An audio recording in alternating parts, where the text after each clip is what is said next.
Hi. Julia opens the metal box. I see a row of little squares. Green, blue, red, black, yellow, purple, orange. The colors seem to glow. She pulls out a brush with a thin tuft of a tail at its end. She dips the brush in water and wets the paper, then taps at the red square. When the brush meets the damp paper, pink petals of color unfurl like morning flowers. I can't take my eyes off that magical brush. For a moment, I'm not thinking about Ruby and Mac and the claw stick and Stella. Almost. Julia touches red again, then blue, and there suddenly is the purple of a ripe grape. She touches the blue, and her paper turns to summer sky, black and white, and now I see that she is painting a picture of Ruby. I can make out her floppy ears, her thick legs.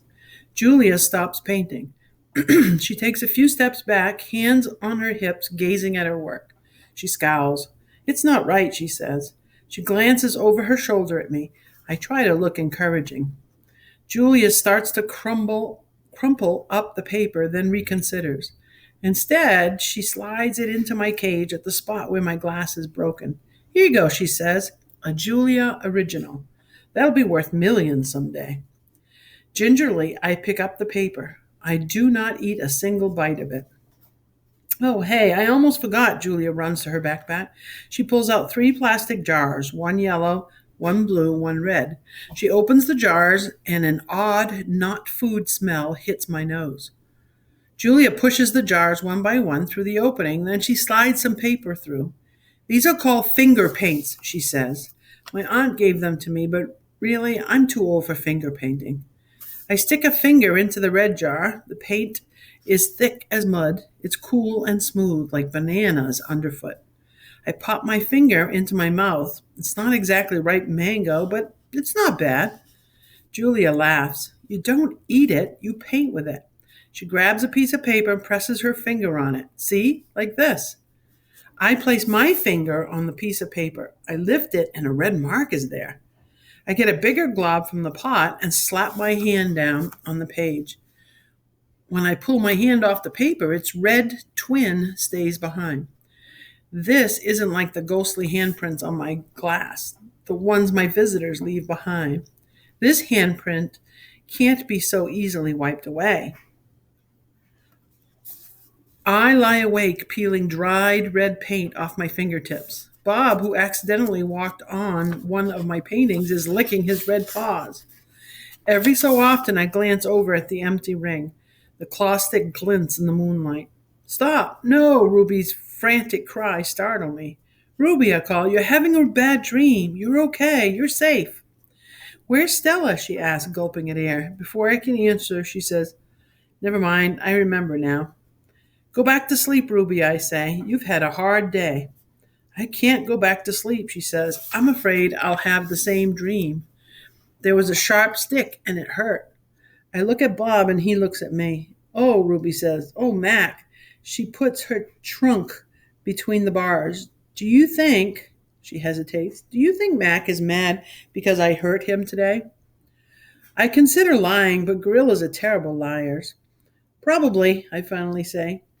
He ran away after that, Ruby says. Bob gives a scornful laugh. Crawled away is more like it. We are quiet for a while. Branches claw at the roof, a light rain drums. One of the parrots murmurs something in her sleep. Ruby breaks the silence. Ivan, I smell something funny. He can't help it, Bob says. I believe she's referring to the finger paints Julia gave me, I say. What are finger paints? Ruby asks. You make pictures with them, I explain. Could you make a picture of me? Maybe someday. I remember Julia's picture, the one that will be worth $1,000,000.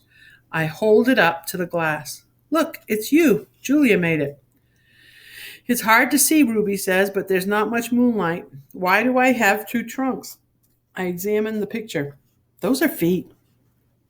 Why do I have 2 feet? That's called artistic license, Bob says. Ruby sighs. Could you tell me another story? She asks. I don't think I can ever go back to sleep. I told you all I remember, I say with a helpless shrug. Then tell me a new story, she says. Make something up. I try to think, but my thoughts keep returning to Mac and his claw stick. Anything yet? Ruby asks. I'm working on it. Ivan, Ruby presses. Bob said you're going to save me. I search for true words. I'm working on that too. Ivan, Ruby says in a voice so low I can barely hear her. I have another question. I can tell from the sound of her voice that this will be a question I don't want to answer. Ruby taps her trunk against the rusty iron bars of her door.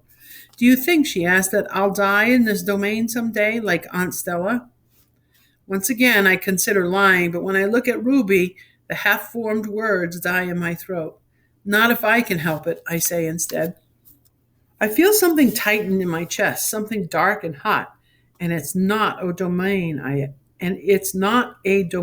add. I pause, and then I say it. It's a cage. I look at the ring layered with fresh sawdust. I look at the skylight, at the half-hidden moon. I just thought of a story, I say. Is it a made-up story or a true one? Ruby asks. True, I say. I hope. Ruby leans against the bars. Her eyes hold the pale moon in them, the way a still pond holds stars. Once upon a time, I say, there was a baby elephant. She was smart and brave, and she needed to go to a place called a zoo. What's a zoo? Ruby asks. A zoo, Ruby, is a place where humans make amends. A good zoo is a place where humans care for animals and keep them safe. Did the baby elephants get to the zoo? Ruby asks softly. I don't answer right away. Yes, I say at last. How did she get there? Ruby asks. She had a friend, I say. A friend who made a promise. It takes a long time, but finally Ruby returns to sleep. Ivan, Bob whispers, yawning, what you said about the zoo, how are you going to do it? Suddenly I feel as if I could sleep for 1,000 days. I don't know, I admit. You'll think of something, Bob says confidently, his voice trailing off as his eyes close. What if I don't? I ask. But Bob is already asleep. His little red feet dance, and I know he's running in his dreams. Bob and Ruby sleep on. I don't sleep. I think about the promise I made to Stella and the pictures I made for Ruby, and I remember. I remember it all. We were clinging to our mother, my sister and I, when the humans killed her. They shot my father next.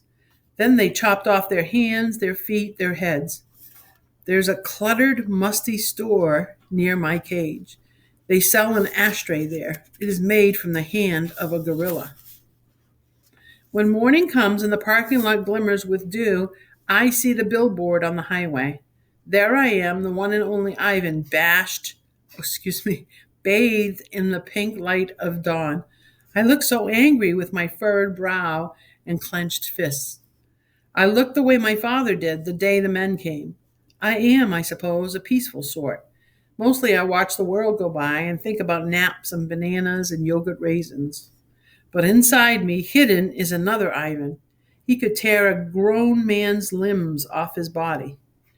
In the flicker of time it takes a snake's tongue to taste the air, he could taste revenge. He is the Ivan on the billboard. I stare at the one and only Ivan, at the faded picture of Stella, and I remember George and Mac on their ladders adding the picture of Ruby to bring new visitors to the Exit 8 Big Top Mall and Video Arcade. I remember the story Ruby told, the one where the villagers came to her rescue. I hear Stella's kind, wise voice. Humans can surprise you sometimes. I look at my fingers coated in red paint, the color of blood, and I know how to keep my promise. During the days, I wait. During the nights, I paint. I worry when Mac takes Ruby into the ring. He carries the claw stick with him all the time now. He doesn't use it. He doesn't have to. Ruby isn't fighting back anymore. She does whatever Mac asks. I'm going to stop right here.